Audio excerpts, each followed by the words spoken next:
40 millions de dollars, hein, c'est quand même une somme, c'est un sacré budget, une somme très importante, mais trop importante pour ce qui se voit à l'écran. Alors oui, c'est un nanar, un plaisir coupable, et même certaines personnes le trouvent culte, mais mis à part le casting absolument fabuleux et rempli de grands acteurs britanniques, hein, à part bien sûr nos deux héros, et la superbe musique de James Horner, Krul mélange fantasy, science-fiction et heroic fantasy sans rien comprendre au genre, mais qui reste dans la mémoire collective en 1983 parce que ce genre de film reste rare.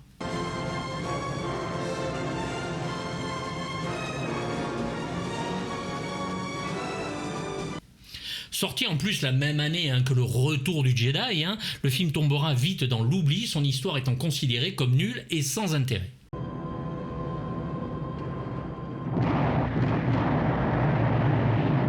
La nostalgie prend le pas sur la raison quand on parle de Krul, et c'est pour cela qu'il reste en mémoire, du moins pour ceux qui l'ont vu à l'époque. Reste que pour 40 millions, Krul n'est qu'un petit film sympatoche, mais loin de ce que l'on pourrait attendre d'un tel budget. Conan sort en 82, du coup les studios de toutes sortes se disent qu'il faut faire de même, lâcher un bon gros film d'heroic fantasy dans la gueule des gens. La Columbia, elle, décide d'enclencher, elle, son Krul, qui s'appelle au départ les Dragons de Krul, mais les ennuis commencèrent très vite et les créatures mythiques vont vite disparaître. Et oui, le dragon du lac de feu que Disney nous lâche au cinéma se plante lamentablement au box-office, malgré son magnifique dragon animé par Phil Tippett, Vermitrax. Du coup, les studios ne veulent plus entendre parler de ces animaux magnifiques et on passe à autre chose.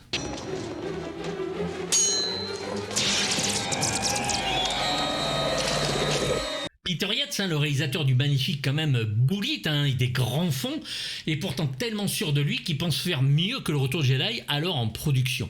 Il veut retrouver l'ambiance des films d'Errol Flynn et ne se rend pas compte que les décors et les costumes complètement en adéquation avec cette ancienne époque vont donner un statut kitsch, mais dès le départ et dès les premières images. Il voulait tellement se démarquer des costumes de Star Wars qu'il en oublie ce que sont les ambiances de la fantasy. De plus, le héros souriant constamment donne la nausée.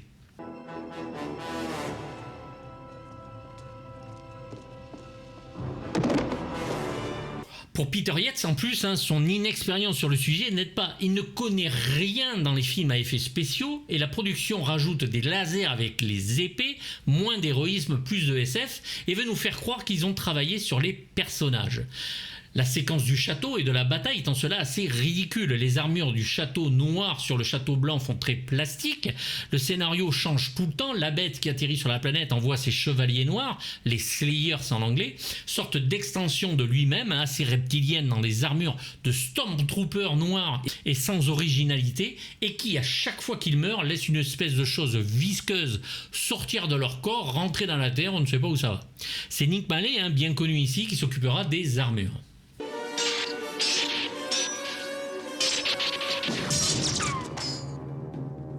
Reste que Krul a quand même des scènes absolument magnifiques et nous lâche quelques petites bombes dont on se souvient, dont une scène superbe mais bien sûr trop courte, celle de l'araignée qui va changer en cours de production à cause d'un scénario toujours changeant et d'un budget revu plus ou moins à la baisse.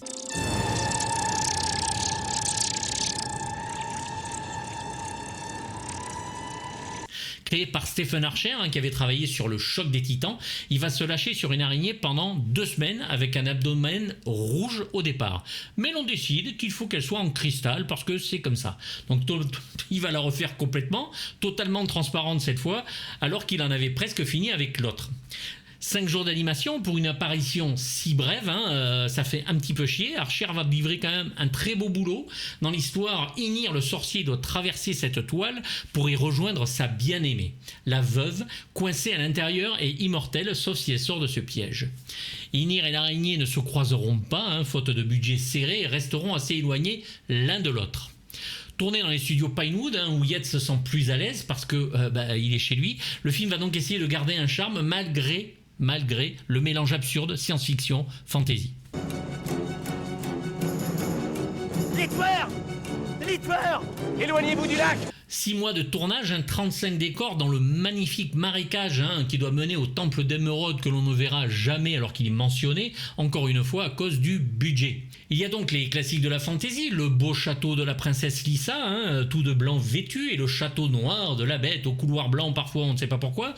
Les décors grandeur nature pour les acteurs sont aussi bien construits et l'intérieur de la forteresse de la bête ressemblera pour le côté organique à celui du vaisseau Alien de Ridley Scott.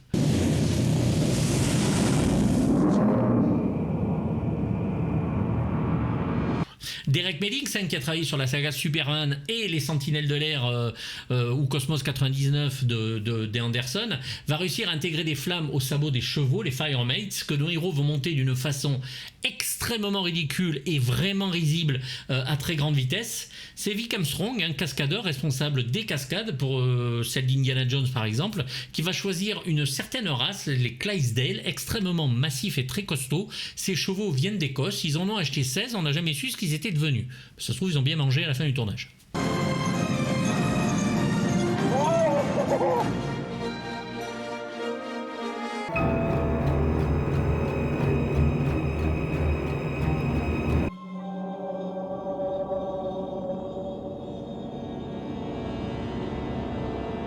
Alors pourquoi Krull ? Pourquoi est-ce que quelque part on aime Krull et on a envie de revoir Krull ? Parce que malgré tous ses défauts, le film est beau. Visuellement, il claque. Alors il y a du kitsch, je vous l'accorde, mais il y a aussi de la fantaisie à revendre. Et on nous en donne, c'est généreux. Comme je le disais, le marécage, les cavernes, le château, la forêt, et tout ça grâce à un seul homme, Stephen Grimes.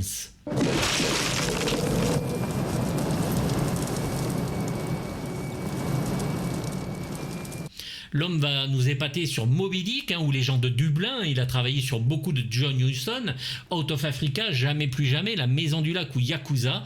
C'est un directeur artistique absolument excellent et c'est lui qui va faire tous les dessins de Krull. Je te laisserai aller où il te plaira à l'intérieur de ces murs. Alors sans comprendre lui ce qu'il fait là, ni pourquoi Peter Yates l'a engagé, il va se démerder pour mélanger futur et passé sans que le choc pour nous ne soit trop frontal. Le château de la bête vient d'un volcan du Nouveau-Mexique dans sa forme, avec ses couleurs organiques, parce que je pense que Alien est quelque part là-dedans. Il va arriver à faire quelque chose d'extrêmement bizarre. On comprend très vite que le château et la bête ne font qu'un, on y voit des décors ressemblant à un œil, c'est une peinture sur verre.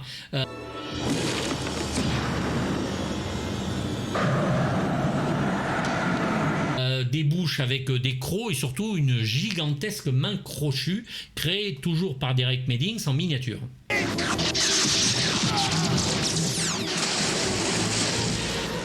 Laissez-vous! Les couloirs sont faits d'os, d'ongles, de griffes et sont faits en fibre de verre.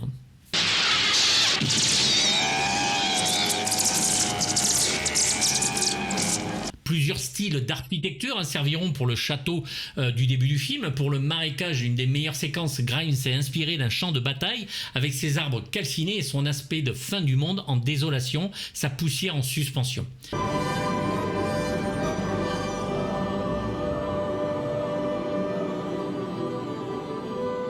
Le mythe de l'arme à 5 branches, faisant partie intégrante du monde, Grimes va même décider de l'intégrer un petit peu partout, par exemple dans les fenêtres qui ont à 5 branches, comme cette dernière.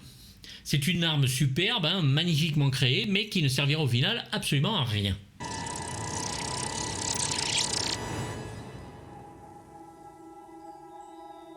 Imaginez Excalibur et que quand vous la trouvez, vous ne vous en serviez pas ou peu. Alors effectivement, ça abat un petit peu la bête, mais au final, non, c'est l'autre gars avec son feu qui le détruit, quoi.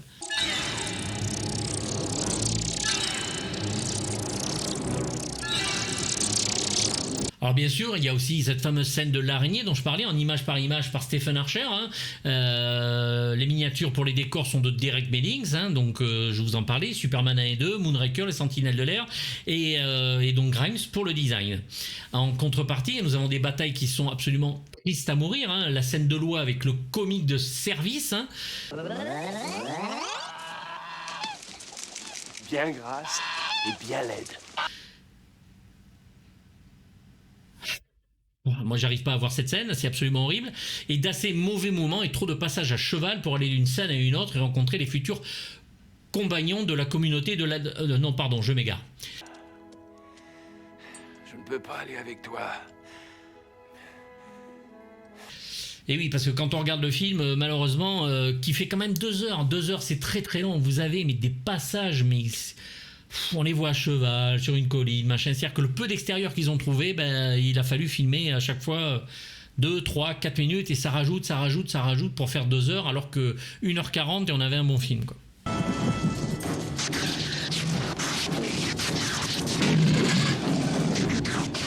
Du coup, Krull ne convainc pas cinématographiquement, malgré son budget, le mélange science-fiction, fantasy, héroïque ou pas, et le film de cap et d'épée façon Errol Flynn ne prend pas. Alors restent certaines scènes, mais l'argent ne fait pas un bon film, et c'est en voulant trop se démarquer que le film va se perdre. L'histoire, absolument, mais trop simple, reprend des choses vues et revues, et reste tellement manichéenne que jamais le souffle épique n'est ressenti.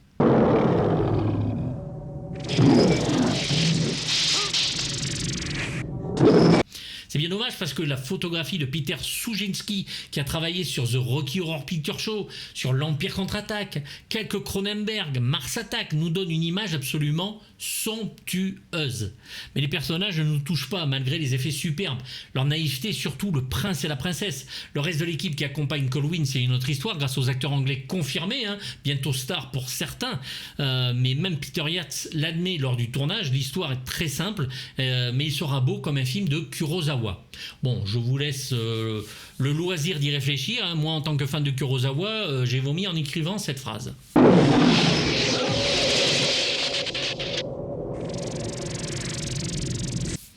Les séquences d'action sont molles, les Slayers visent aussi bien que les Stormtroopers, mais la musique rend ça sympathique. Et oui. Continue à avancer.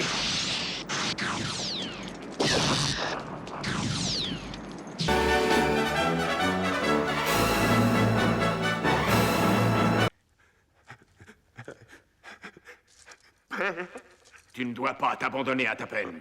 Pour les acteurs, on passe du pire au meilleur. Alors, on va commencer déjà par le héros, Ken Marshall, qui est donc Colwyn, le jeune prince. Il fut contacté pendant le tournage de la mini-série Marco Polo après avoir passé une audition pour Krull.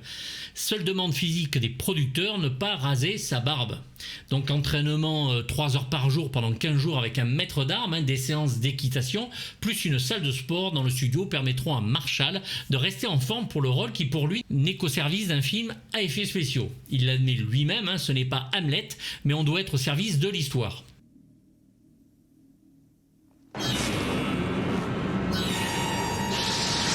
Je ne sais pas si lui il l'est en tout cas, mais le voir sourire constamment alors que l'histoire est quand même au départ plutôt sombre, nous confirme la naïveté du personnage. Ce n'est pas le glaive, c'est toi. Non, Lisa, c'est nous. C'est nous qu'elle ne peut plus vaincre.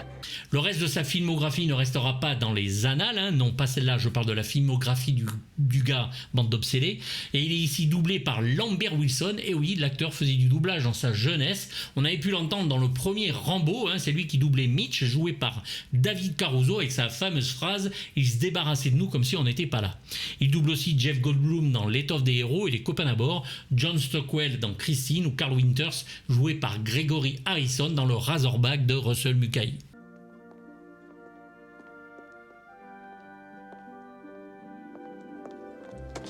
Sortant du couvent à l'âge de 19 ans, Lisette Anthony, la princesse Lisa, joue au théâtre et est mannequin pour payer ses études d'actrice. Peter Yates va la remarquer et l'a engagée pour le rôle. Sa carrière, bien qu'en demi-teinte, n'a pas à en rougir. Elle jouera aux côtés de Michael Caine 2 fois. La première dans le très bon téléfilm Jack l'Éventreur, où il joue la prostituée bien connue Mary Kelly. Puis dans la comédie élémentaire Mon Sherlock Holmes. Rien de bien fabuleux, mais vous pouvez la voir dans quelques clips comme Run to You de Bryan Adams ou I Feel You de Dépêche Mode. Je ne suis pas non plus devenu roi ce même jour. Je n'ai pas de royaume. Freddie Jones, sorte de Gandalf et de Yoda réunis, est un acteur britannique de renom dont la filmographie est absolument impressionnante. On l'a vu dans Elephant Man Dune et C'est l'or à l'oulade de David Lynch, Firefox, Le secret de la pyramide, et des apparitions dans des séries comme Chapeau melon et bottes de cuir ou Cosmos 1999. Il est ici doublé par Serge Lorca, dont j'ai maintes fois parlé et dont le talent est indéniable. Il joue ici une sorte d'ermite, façon un petit peu Obi-Wan dans la Guerre des Étoiles. Il parle comme Yoda et agit comme Gandalf. Bon ben voilà, à part sa scène avec la veuve et l'araignée, bon, on n'en tirera pas grand-chose. C'est moi, Ynir! Je te donne le temps de ce sablier. Francesca Annis, justement, donc cette veuve enfermée avec cette araignée géante, appelée Lisa elle aussi, comme si dans ce monde il n'y avait qu'un seul prénom féminin. Elle est maquillée ici par Nick Mallet parce qu'elle est vieillie puis rajeunie. Elle va vieillir toute seule. Elle mourra dans un lieu perdu dans les ténèbres. Et tout ce monde se retrouvera perdu dans les ténèbres. On a pu la voir dans le Cléopâtre de Joseph Mankiewicz, c'est pas rien, le Dune de David Lynch où elle jouait Dame Jessica, le Under the Cherry Moon de Prince que j'adore, et à la télévision dans plusieurs séries. Mais qu'avons-nous là? Un combattant? Alun Armstrong, excellent acteur vu dans de nombreuses productions anglaises, Un pont trop loin, Les duellistes de Ridley Scott, Jeux de guerre, Braveheart, Le Saint, Sleepy Hollow et tant d'autres. Il est ici doublé par Marc de Giorgi, la voix du shérif dans Rambo 1, on y revient, et il y joue un mercenaire peu engageant mais qui devient très vite gentil. Depuis le commencement, lorsque j'ai appris que le vieux descendait des montagnes, j'ai su que l'heure était venue. Bernard Bresslaud, qui joue Rel le Cyclope avec le maquillage, qui est de Nick Mallet aussi. Pas de grande filmo, il est Gort dans un film qui s'appelait Voltan le Barbare, Hog the Slayer en anglais. Mais là j'y vais fort, je le reconnais, puisque bon, le film est absolument introuvable. Il est par contre doublé par Pierre Athé, notre doc de Retour vers le futur. Noble sentiment, mais nous on se bat pour le profit, tu vois ce que je veux dire? Et le profit d'être libre. Et en jeune débutant, nous avons d'un côté Liam Neeson, doublé par Mario Santini, avant qu'il ne devienne ce héros de film d'action qu'il ne faut pas avoir au téléphone.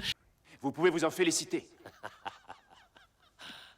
Et Robbie Coltrane, et oui, le Hagrid des Harry Potter, dans un de ses premiers rôles après Flash Gordon.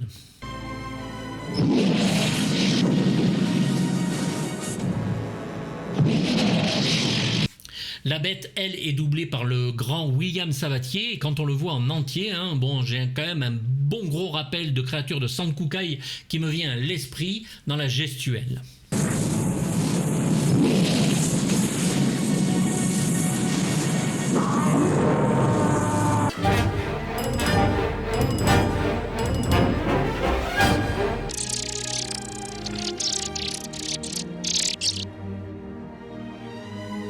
Alors la musique de Krul, par contre, donne tout et aide à ce que le film se regarde, voire devienne culte pour certains, grâce au souffle épique et puissant qu'elle génère. C'est peut-être la seule chose d'ailleurs qui est épique et puissante dans Krul.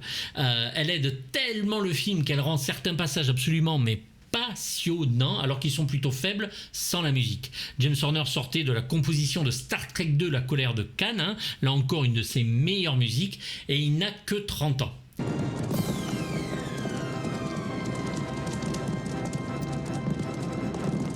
D'inspiration très wagnérienne, il faut quand même le dire, la musique est symptomatique de ce qu'il écrivait à l'époque, sorti chez Sodergross avant d'atterrir chez La La Land dans un double CD. Pour certains, Krul ne se regarde que pour les images en adéquation avec la musique, qui lui donne cet air de fantaisie. Il n'y a qu'à voir le combat final contre la bête où il lance cette épée sans musique, et tout d'un coup, quand il touche la bête et que la musique arrive, ça change du tout au tout.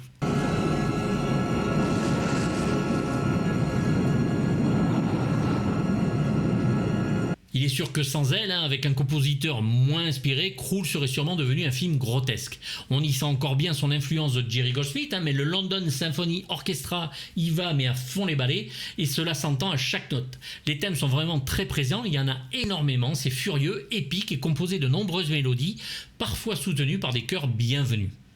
Horner réussira encore le pari de la fantaisie avec Willow de Ron Howard quelques années plus tard.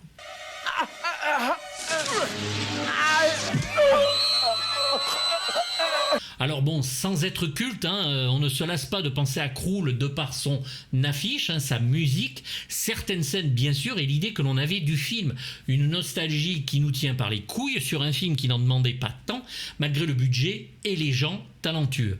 Krull reste un échec tant financier qu'artistique, mais on l'aime aussi pour ça, comme Léviathan. Un vrai plaisir coupable, s'il avait duré 1h40 au lieu de 2h, qui sait s'il n'aurait pas été un grand film. Mais certaines séquences, comme celle où Colwyn gravit la montagne, qui dure des plombes, auraient pu être raccourcies. La scène où il lance des flammes sur la bête, encore une fois pendant 3 plombes, aurait pu être raccourcie. Le mec lui balance du lance-flamme dans la tronche. Bon, ben il est en feu, le gars, il n'y a pas besoin de le faire 7 fois. Ça devient vraiment chiant. Mais on sentait qu'ils avaient besoin de filmer le peu d'extérieur qu'ils avaient et ils l'ont fait à foison. C'est pour ça que je lui mets malheureusement la note de 1,5 sur 6 parce que sa musique, sa photo et le travail du directeur artistique. Et un grand merci aux dealers de drogue pour les idées folles du film. Mais voilà, la dernière partie qui est plutôt sombre et certains morts de personnages assez violentes font que le film reste. Mais ça reste quand même un gros nanar. Et en même temps, bien sûr, un gros plaisir coupable, à l'instar des Léviathan et consorts. Voilà, j'espère que vous ne m'aurez pas trouvé trop dur sur ce film. Mais si vous le revoyez là maintenant, je suis quand même un petit peu sûr que vous serez d'accord avec moi. Je l'ai regardé en entier, 2 fois, pour faire le montage. Et travailler les idées, les machins et tout ça, et je suis désolé, c'est chiant, 2 heures, c'est hyper chiant. C'est hyper chiant. Bref, bon, ça reste un film que l'on aime ou que l'on n'aime pas. Pouce haut, pouce bas, abonnez-vous, vous abonnez pas. Il y a le Tipeee si vous avez envie. Et puis je vous dis à très très bientôt. On se revoit dans les commentaires et on en discute. Bye bye.